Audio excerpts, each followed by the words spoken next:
Hey, what is going on, everybody? Jamie Shaw here, Absolute Basketball Experience. Super excited for you guys to be here. This is the first time we're starting something new here.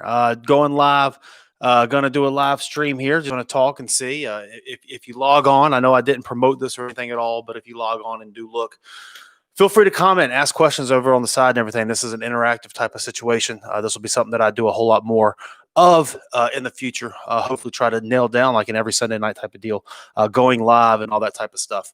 But for right now, this is what it is. This is where it is.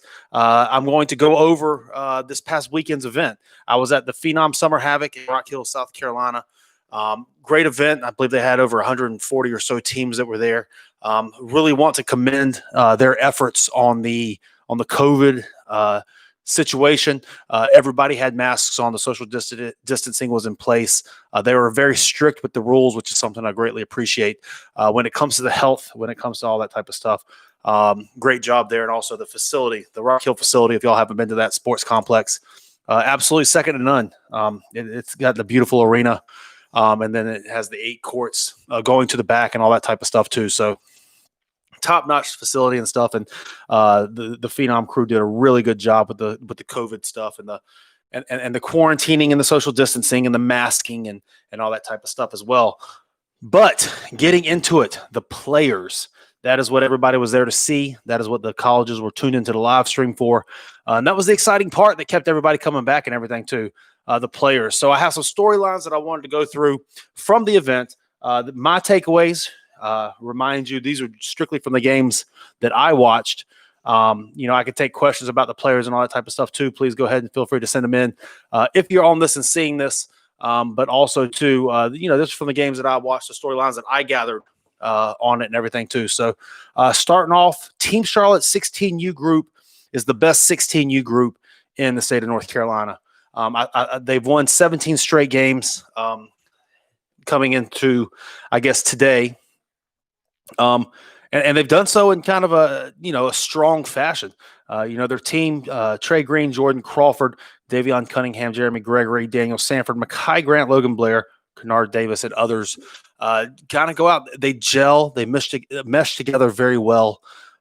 They kind of have the, they take on the mentality of their leader, Darius McGinnis.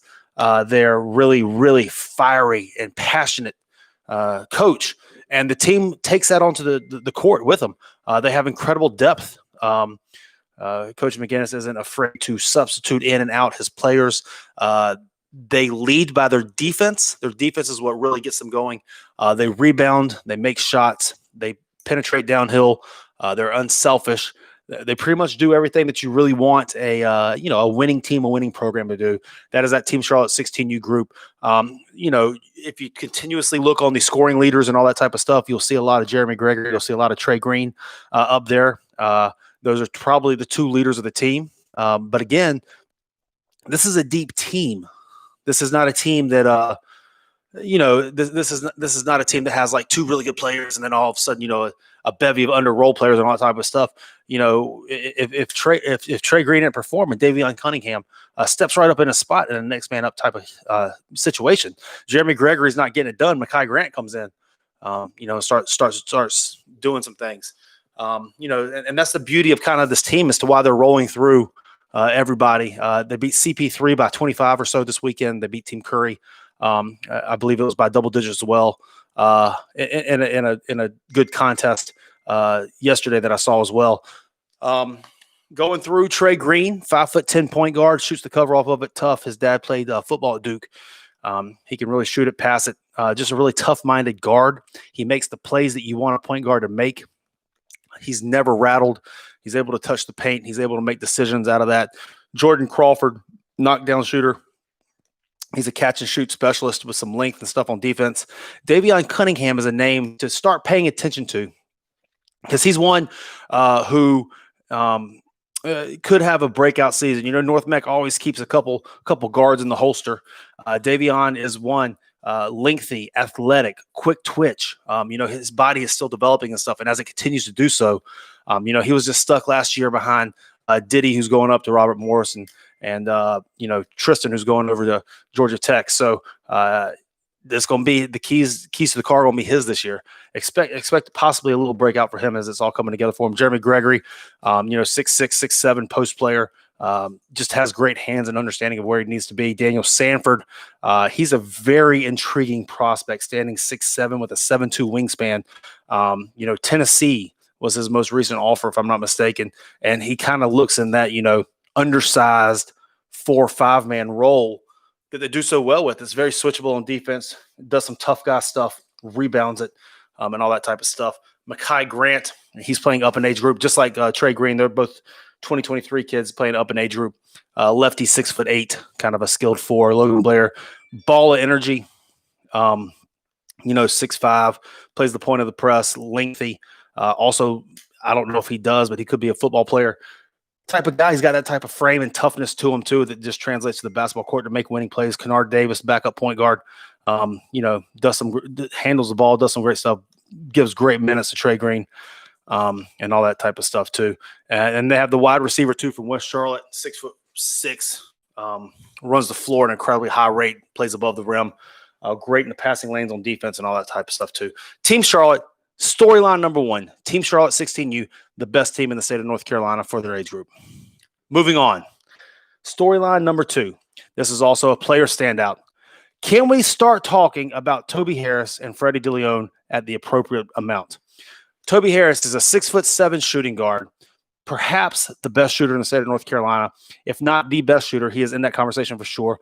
Cam Ruiz, everybody make sure you check him out here on YouTube as well. Great channel. Young up-and-comer in it. Make sure you check out Cam. But Toby Harris, Durham Academy, he plays for the Carolina Flyers. He played 4 games this weekend that I saw, and he was lights out. I mean, he had 25 in the last game against one Carolina, took it into overtime, brought the team back, took it to overtime. Again, standing 6'7", he's got a great understanding off the ball. He really moves well, gets to his spots, knows how to play off of screens and movement and angles and all that type of stuff. He's really developed over the last year with the dribble game. So, there are times when now he's attacking closeouts. He's attacking closeouts all the way to the basket, dunking on people. He's now doing the 2 dribble pull-ups, both left and right. He did that pretty consistently throughout this weekend, showcasing the full complement of being able to score the ball. He does not currently have any offers, which is wild. He's an academic kid at Durham Academy, a 6'7" shooting guard who could do all the stuff offensively, more athletic than you think. All of that type of stuff too. So Toby Harris, absolutely. We need to start talking about him in a more appropriate manner. Freddie Dillon, 2022, 6'5", out of Trinity Christian. He played this past weekend with Big Shots North Carolina, 2022 Lewis. He's just a bucket getter. He's a tough, athletic bucket getter. He went viral this weekend one time with the dunk that he had. He was actually on Team Charlotte 16U, who we just talked about, where he dunked on the kid and sat on his shoulders and all that type of stuff. It went viral, appropriately so. It was one of the nastier dunks that I've seen in the 8 weeks that I've been going out to these events and stuff too. But Freddie De Leon, obviously he's athletic and aggressive in that nature. He's also a bucket getter. He scores the ball. He can score the ball with the ball in his hands. He can get to his spots. He knows the pull-up. He's got a nice little middle game. He can shoot it off the catch from 3, and he attacks the basket. Look for a big year from him. But again, he's another one that I've been talking about here for the last year and a half or so. Toby Harris, the same. It's both falling on deaf ears. I believe that they continue to play well. Freddie De Leon, 19 points per game last year. So Toby Harris shot 44% for 3 for a state Final Four team last year. So I believe that their play is now speaking as well. It should. People should start listening. Again, I've been talking about them for a year and a half now. I think people are starting to finally open their eyes, and they should be talked about appropriately. We got Cam here with the question: thoughts on Umar Lawson? Umar is an incredibly athletic and explosive player. I'm sure that everybody saw the dunk that he did. The most amazing thing about that dunk, obviously, he's left-handed. He went from left hand, right hand, back to left hand to dunk it. That's unbelievable. Doing it from the half-court set to go all the way kind of around his leg. Usually most people start off on the right-hand side and kind of, I don't want to say cheat a little bit, but get it here and then go underneath and dunk it. He started on the left, went all the way around. And then the fact that he did a backflip after the fact. Sure, he got a technical foul for that. It didn't cost him the game or anything like that. It was just an incredibly athletic looking play. It was awesome to see. The fact behind it, there was maybe 5 seconds left in the game. The game was over. They were up by 20 or so. So it didn't really cost them a game. That's probably why also the other team was not necessarily, as you said, Cam here, helping on defense and really stressing to get over and get in the way. Umar had also probably had 5 other massive dunks in that game as well. So my thoughts on Umar Lawson. Cameras should take note. He is a very camera-friendly person. He's a very clickable guy. Just that one dunk was one of many dunks that he had, coming down the paint, doing the full reverse dunks, doing windmills, dunking on people, all that type of stuff. He does that every single game. He's incredibly energetic. He's about 6'3", 6'4", incredibly energetic, incredibly athletic, and plays in an aggressive manner. So he's a very camera-friendly person, and he's also somebody who should also be starting to get scholarship offers. He should have 5 or 10 already in the holster. I know he does not have that quite yet, but he plays for the Upward Stars PD team. They do an unbelievable job over there. DJ Kelly, kudos out to him. He's got a good-looking squad out there. Aiden Hickman also on that team, along with Mac Washington from Marion. Good-looking group. College coaches should pay heavy attention to them as well. They have those 3 are all 3 scholarship level guys, and they have some guys too. D2s and D3s should be all over as well. But my thoughts on Umar: incredibly camera friendly, athletic, fun type of person. I've been trying to film him for the longest now. He's made multiple crazy dunks on his social media. Yeah, no, absolutely, Cam. You're spot on with that, and I would suggest you trying to get out and put a camera on him if you're in the vicinity of where he's at. Very athletic, very explosive, very clickable. Moving on to the next storyline, standouts number 3. Jalen Hood-Schifino has taken that next step. He's always kind of been a Team USA invitee person. He's been a 5-star top 25 guy forever. Well, the most recent rankings came out after he announced that he's leaving Combine and heading down to Montverde Academy. The rankings came out from 247 Sports. He was in the 40s. So he dropped below Deontay Green in the rankings. He got leapfrogged in the North Carolina rankings by Deontay Green, who was at number 33. So Hood-Schifino came out into the 40s. And he came out of quarantine last weekend at Big Shots and averaged over 30 a game. I think his high score was like 36 in a game. He shot about 40-50%. Actually, it was about 50-60% from 3, knocking it down, which has always been kind of a bugaboo of his. The question mark on him, 3-point shot and all that type of stuff. Well, he's shown that he can knock it down. The perfect case in point with Jalen Hood-Schifino comes from his game last night against Team Charlotte. His former team going against his former coach, Jeff McGinnis. The CP3 team that Hood-Schifino plays for now, he was playing up at 17U age group. The CP3 Team Charlotte team, CP3 was up 14, I believe, in the first half. Team Charlotte behind Jacoby Wright, who is a vastly underrated person, but we'll get to him here in a little bit. Behind Jacoby Wright, clawed back, scratched and clawed back, came back. In the second half, it was a tie game toward the end. With a minute left, the ball went to Hood-Schifino's hands every single time. And every single time, he attacked the paint, got fouled, made 2 free throws. He came down, knocked down a 2-dribble pull-up jump shot from the free throw line, knocked it down in the game, and then came down and made the final bucket and one at the basket. They were down 76-75 at that point in time. Jacoby Wright had just knocked down 2 free throws. Down 76-75, Jalen Hood-Schifino. CP3 puts the ball in his hands. Now, remind you, CP3, they have Terquavion Smith going to NC State. They have Bobby Pettiford going to Louisville. Eric Vanderhygen going to Louisville. They have Breon Pass, who has Rutgers offer, Providence offer, multiple high major offers on their team. Debo Coleman from Florida, who's got a top 35 guy in the country. All these guys on their team Everybody got out of the way. The ball went in Jalen Hood-Schifino's hands. Now, that's not indicative of his skill, which, the best player on the floor usually gets the ball. But it's also, they're going to let Hood-Schifino make this play because of who it was against, his former team, former coach, all that type of stuff. We're going to live and die with you, let you do it.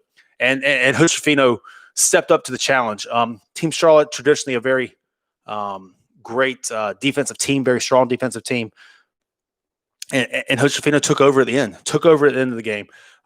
It was being whispered to start off with that Hood-Schifino was a top 15 type of guy in the country, possibly even higher than that. And then it got more emphatic as this weekend went on. As the summer Havoc kind of went on, it got more emphatic that Jalen Hood-Schifino is an elite prospect, that he's one of the best players in the country, and that him and Jaden Bradley conversation might not be as far stretched as originally thought. Hood-Schifino, he was originally committed to Pittsburgh. He has since decommitted within the last month or so from that, and he's open now. He's going to Montverde next year. Obviously, power Montverde, the likes of Ben Simmons, RJ Barrett, Cade Cunningham, the list goes on of the players that they've produced recently. Now, Hood-Schifino's next in line. He's going to be the point guard down there. And he's stepping up to the case. He's a 6'6" point guard, already strong. He's already got the college frame and everything. What's always been really stand out about him is his pace and his confidence in the way that he plays. He plays with incredible pace.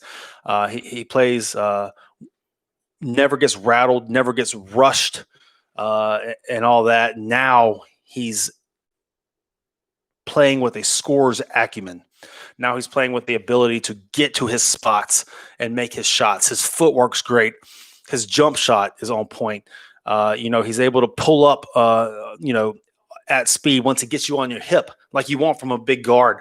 A lot of bigger guards are slower, especially when they have smaller guards that are able to get underneath them. And as you climb levels, that becomes more and more of a problem, which is why you don't see a ton of big guards, at the high levels, and the ones that but Hood-Schifino is able to get you on his hip, but he plays at his own pace. He's never rushed. He's never going too fast. He's able to change speeds accordingly, get you on his hip and keep you there, which is where you want the strong big guard to have you and keep you there, and then finish the play, whether it be with the pull-up, whether it be at the rim, whether it be making the read, putting 2 feet in the paint, making the read out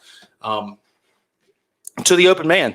And he's doing that at an incredibly high level of the floor. Now, as we said in that Charlotte CP3 game, 15 Division I players between the two rosters, all that type of stuff.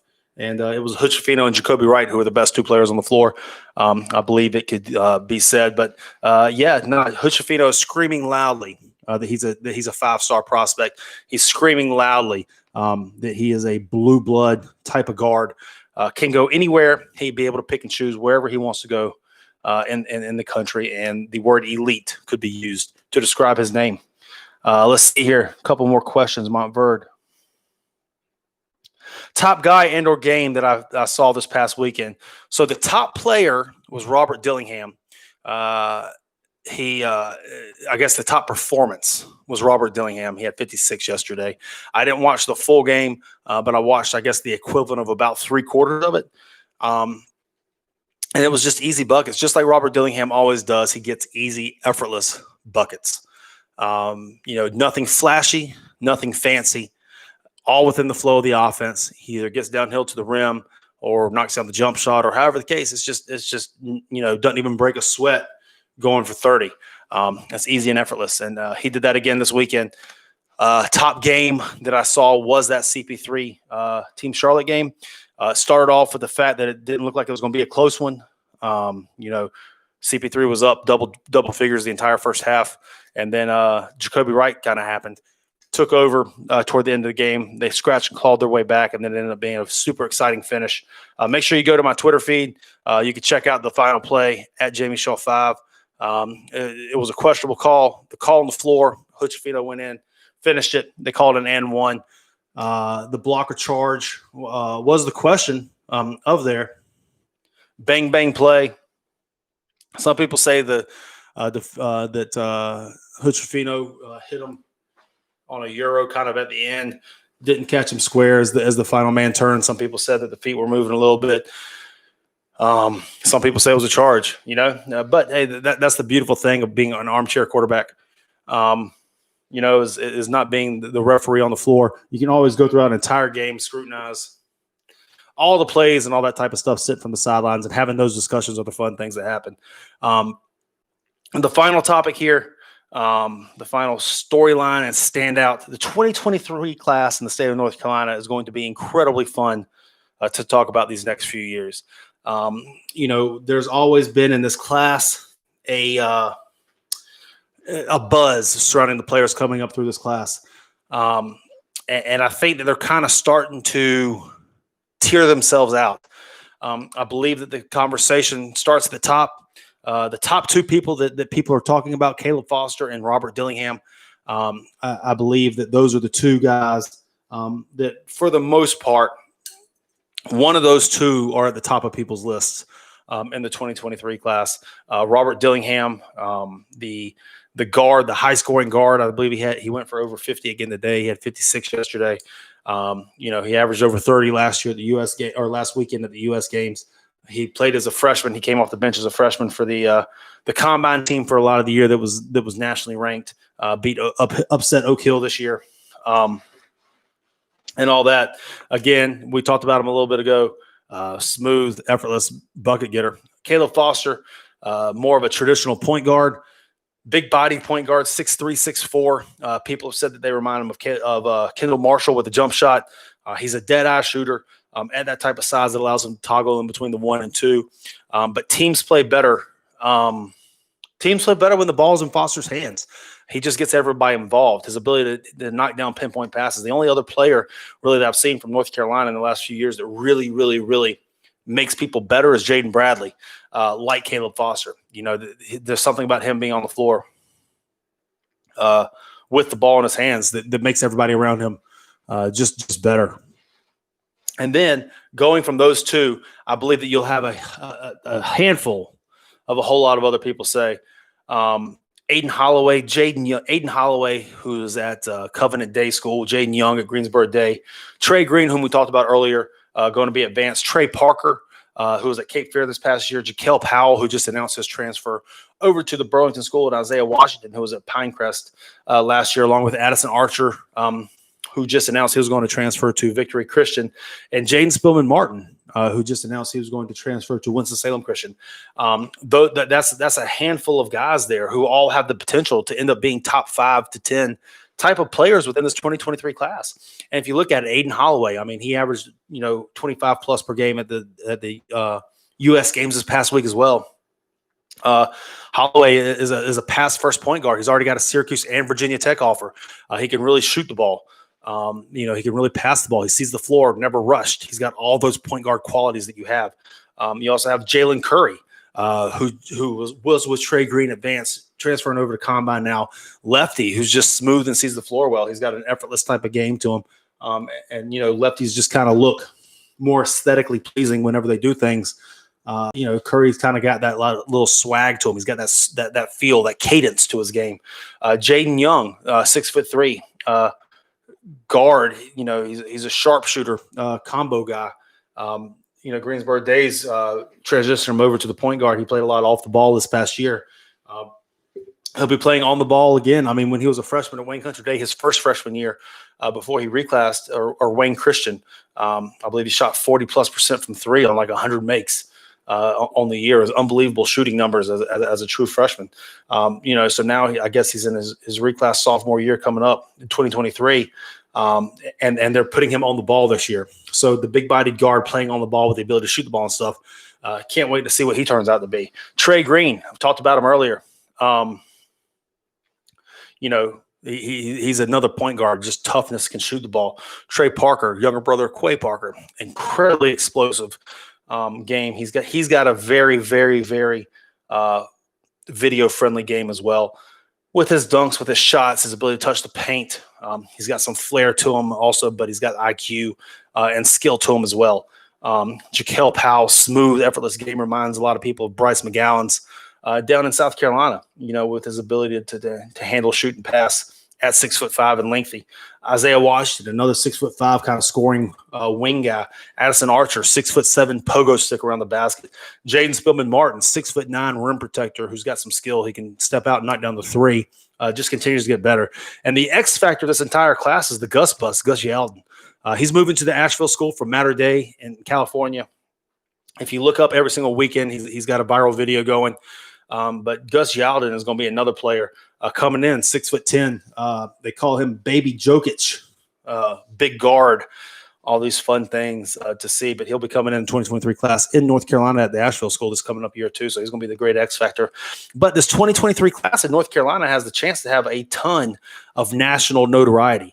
Spearheaded up top by Caleb Foster, Robert Dillingham, and then you have the other guys who could all jump into the rankings, going from Yeldon to Holloway to Curry to Jaden Young, Trey Green, Trey Parker, Jakel Powell, Isaiah Washington, Addison Archer, Jaden Spillman Martin. They can all, by the end of the day, get in some rankings and get some big time offers and all that stuff. And then obviously, as things continue to go, the class will continue to grow as well. Got a question here. What can we say about Kai Soto and the NBA G League Select Team? Well, a couple things about it. Kai Soto, incredibly, intriguing player. He's got soft hands, lefty. He's got touch. He can pass. He can put it on the floor. He can handle it. He can get his own shot. He rebounds it. He blocks shots. He's legit 7'1", 7'2". He's got all that. He's just young. As he continues to grow, as he continues to, get more athletic, grow into his body, build his core, all that type of stuff, all of the tools are there for him to be a success. And the way that he plays is trending toward the way the NBA is played by skilled bigs who are able to kind of play positionless basketball with size and length and skill. And he has all that. He's more athletic than you think he is. He runs the floor. He's got good stamina. He can jump. All that type of stuff as well, from the 7'1", 7'2" lefty. As for that G League team, it's going to be interesting to see how that goes. It'll be interesting to see if the G League plays this year. It'll be interesting the decisions that they make when it comes to how they're going to have this. If they continue to have the season and continue through with it, I think it's a great test study because it gives an opportunity for these kids to go straight from high school and kind of a limbo area where they're going straight from high school.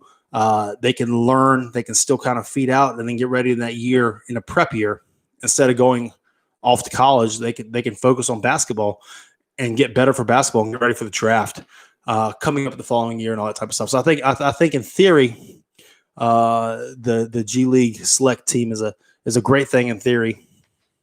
It'll be interesting to see how it plays out this year, and I think this is a crazy year for it to start out on, being that we're in the middle of quarantine and COVID. Who knows when it's going to be open? And obviously, with every state having different, different regulations and rules that are in place, how are they going to be able to play games? And what's the G League even going to be doing here with this upcoming season and all that type of stuff? So lots of questions to be answered with the G League Select Team as a whole. With Kai Soto, I believe that the only thing he has is upside. He's got the base level talent. He's got the skill set. He's got the size. He's got everything that you need. It's almost like if you're building a house. Kai Soto has all of the foundation, very strong, sturdy foundation. Now it's just about continuing to work and build on that foundation to make a big, beautiful mansion. And Kai Soto has all that. So it'll be interesting to see how it plays out. But there we go. I appreciate it. So we had some good comments here. Cam, you are a rock star. And then EYSSS. Let's see. Who would you pick as the man player for the select team? Well, I mean, let's see. Dacian is more of a guard. So I would have to say of the five, Kuminga and Jalen Green have kind of the most alpha mentalities that'll be there with the group. It'll be hard to say. I think Kai and Isaiah will kind of do great things and continue to develop on their roles. I think Dacian will do the same thing, continue to develop on his roles. I think all five of them are great players. I think the alphas on the team, though, are Kuminga and Jalen Green. And it'll be very interesting to see how they commingle and how the five commingle. It'll be interesting to see how all five of them intertwine as a team and how they come together and what they're able to do. All five of them have incredible talents. All five of them have very defined skill sets and what they're good at. And, on paper, they all five kind of come together and fit as a modern day type of team. So it'll be very interesting to see how they all do that. As for your question, though, the main player, I believe if you're looking at main player, you would look at leading scorer type of stuff. And I believe that the two that have the most natural alpha, aggressive takeover mentality are Kuminga and Green. So I would say one of those two. Let's see. Cam, speak on the game where it was tied at the half and something made the other team go on a 30-point run. Oh, so that was last week. The Team US with Dillingham and Aiden Holloway and Marcus Brown, they were playing against a team from Georgia last week. And about 5 to 10 minutes into the game, probably about 7 minutes into the game, it was tied 15-15. And one of the Georgia dads was on the sideline yelling at Dillingham, "I'm not impressed. I don't know why these cameras are here." I mean, mind you, this is a 7:45 in the morning game. So there are, myself and Tony Bruton were in the stands filming. And then there were 4 guys on the baseline. So 6 people were there at 7:45 in the morning to film this game. And the fans were sitting there watching. And the dad at 15-15 with about 9 minutes to go in the half. "I'm not that impressed. I don't know why why these people always talk about you. These film, they ain't showing, you ain't all that type of stuff." So then they rang off. They went on a 30-0 run over the next 9 minutes and ended up the half. I believe it was like 51-19 was the halftime score. Don't quote me on that. This was over a week ago. But I believe it was like 51-19 or somewhere along those lines. After the dad did that, the dad continued to get, I guess, unruly or whatnot. One of the moms in that section had to be escorted out by the police during that game and all that too. So it was a fiery 7:45 a.m. game. But one of those funny stories to tell. Don't poke the bear. I believe Jeff McGinnis quoted over that tweet and said, "Let a sleeping dog sleep." And a lot of truth in that, but a lot of fun there. Very exciting stuff. But guys, thank y'all very much for tuning in here. This was going to be our weekly live. I didn't really promote it this week, so wasn't a ton of interaction here. But thank you so much to EYS, SSS, and Cam Behind the Cam for their interactions here. That's great. We're going to try to do this every Sunday night. Get back and talk about the events that I was at and ask questions, answer questions, do all that type of stuff. But thank y'all very much for tuning in. The Absolute Basketball Experience with Jamie Shaw. If you haven't already, please go ahead and subscribe to the channel. Please go ahead and like and comment and do all that kind of fun stuff as well. And make sure that next Sunday night you're going to tune in as well. We're going to go live. We'll do a better job of promoting it this next time as well too. But make sure you check it out on Instagram at Jamie_Shaw5, on Twitter at Jamie Shaw5. Thank y'all very much, and we will see you next time.